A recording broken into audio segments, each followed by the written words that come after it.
Mesdames et messieurs, bienvenue sur Nexinfo, votre chaîne dédiée aux analyses et à l'actualité. Aujourd'hui, nous revenons sur une situation qui a marqué le Bénin. Le 7 décembre 2025, une tentative de déstabilisation a secoué le pays. Selon les informations relayées par les autorités, l'opération a été rapidement maîtrisée grâce à l'intervention conjointe des forces armées béninoises avec le soutien de partenaires étrangers, notamment du Nigeria et de la France. À cette heure, les individus impliqués dans cette tentative seraient en fuite, et plusieurs hypothèses circulent quant à leur possible lieu de refuge. Mais que sait-on réellement? Dans l'ex-Dahomey, actuel Bénin, l'enquête autour de la tentative de coup d'État manqué continue de dévoiler de nouveaux éléments. Et à mesure que les investigations avancent, un nom revient au premier plan, celui du lieutenant-colonel Pascal Tigri. D'après plusieurs sources citées par Jeune Afrique, l'officier, présenté comme l'un des principaux stratèges du putsch avorté, aurait désormais trouvé refuge au Togo.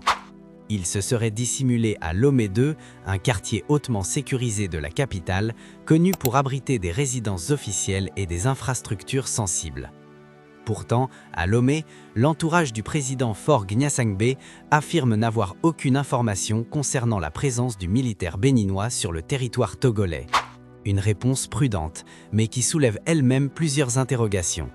S'agit-il d'un véritable manque d'informations ou d'une position diplomatique calculée dans un contexte régional particulièrement tendu?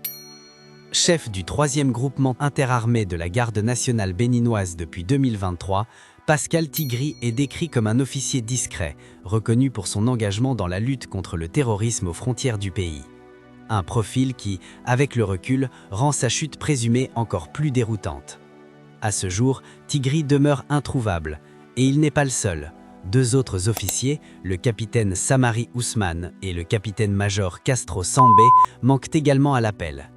Ils étaient pourtant apparus à ses côtés lors de leur diffusion à la télévision béninoise dimanche, quelques heures avant leur disparition.